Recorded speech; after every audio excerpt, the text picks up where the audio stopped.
Chapter 4.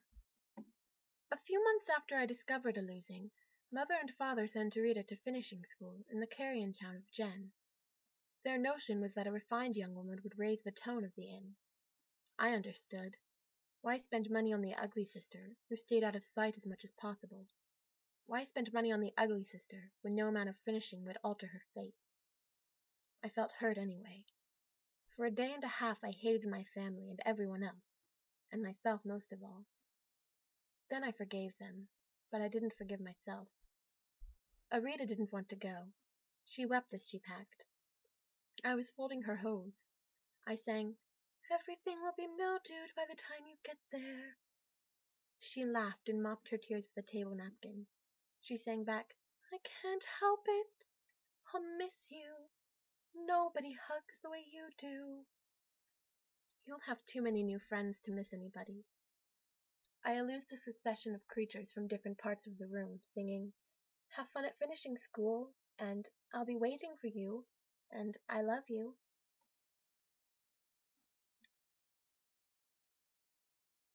When I was 15 in the year of kitchen songs, in the month of April, King Oscaro announced his betrothal to a commoner from the Carrion town of Bath.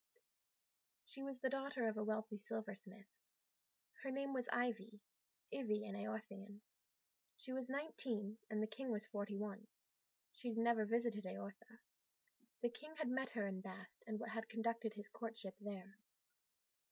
She was a mystery, and would remain so until the wedding ceremony. We have a superstition. From betrothal to wedding, alter nothing, or the marriage will be cursed. Ivy wasn't to arrive at Antio Castle until the day before the wedding, and only her own servants from Bath would wait on her until she was wed. The nobility were scandalized that she was a commoner. Everyone but me was outraged by her youth and foreignness. I felt a connection to the bride, another outsider. I thought of her often, and spoke to her in my imagination, calling her Ivy, not Queen Ivy as she would be, but Ivy, as if we were intimate friends. I was sure she had a voice beyond compare, and the fairest face I'd ever seen. Our village tailor had a cousin in Bath. We learned that Ivy was high-spirited. She had a temper and was a great flirt. The tailor said that she was nothing extraordinary to look at, merely pretty. To me, merely and pretty were words that had nothing to do with each other. Pretty went with miraculously, and merely belonged in another paragraph entirely. But the most important question, the question on everyone's lips, went unanswered. The tailor's cousin didn't know what sort of voice the bride had. People in Caria didn't break out of song as we did. They had dances, balls, rather than sings. Eorthians have been singers from the earliest days of the kingdom. There is hardly a mediocre singer among us. Legend has it that our first king, King Odino, sang in his castle garden, and up sprang the first 3-tree, the symbol of our kingdom. We believe singing has power, to call forth a tree, to heal the sick, even to move the stars. Feeling moves us to song. Ideas can move us to song. Even long vowels may move us to song. A sentence like, "They may stay away today," is likely to be sung. Our ceremonies are conducted in song. We hold monthly sings, and we call sings for healing, for guidance, for settling arguments. Invitations to King Oscaro's wedding were sent to the nobility, to influential commoners, and to dignitaries from Caria. The Duchess was invited, naturally, and she and Dame Ethel stopped at the feather-bed on their way to the wedding. Dame Ethel had a cold, and a cold before a royal wedding is a near tragedy. One can't sing well with a cold. By morning Dame Ethel was too ill to leave the inn. The Duchess told Father to call in a physician. Then she had me help her dress for her journey alone to the royal castle. "It is a trial to have a sickly companion," she said as I laced up her corset. Your Grace," I said diplomatically. "People will criticize me for traveling alone, but I don't keep a spare companion. No one does." She stepped into her farthingale. "Fetch my bodice," she sang. "Emily looks thin." "He's growing old, Your Grace." I held out the bodice. "Old? He's not old. Help me with these hooks." I began to do so. Have you grown taller? I believe you've surpassed Ethel. Your skirt next, your Grace? She looked at me appraisingly. Ethel's gowns would fit you.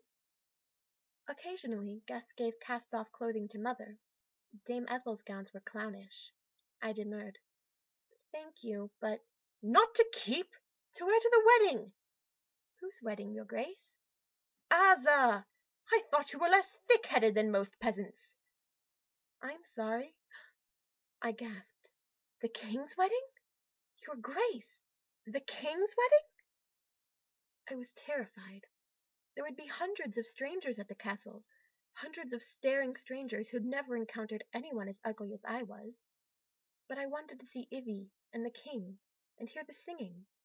The singing at a royal wedding would be superb, and the Duchess said there would be a sing the night after the wedding as well. I'd hear every voice at court when they sang their solos. Mother and Father agreed to let me go. Indeed, they could hardly refuse the Duchess, and they were excited for me. Both of them, and my brothers as well, came out to the coach to send me off. Mother said I mustn't miss a single detail at the castle. Your sister will want to hear about the fashions, and she looked embarrassed, should like to hear about the hairstyles. Father said, Pay attention to how they run the place, daughter. A castle is just a grand inn. Olo said, Sing loud, Asa. Let the king hear the featherbed's royal voice. I blushed. Yari said, Don't fret. The way you sing, you could look worse than you do, and it wouldn't matter. Yari, Mother said, I only meant... Hush, son. Father took 4 copper yorties from his pocket. He sang, In a castle it's fine to have a purse that jingles. I was close to tears. Father was so kind. I'd never had so much as a tin yortie before. I put the coins in my reticule. The footman handed the Duchess and me into the carriage. Mother waved her dish towel.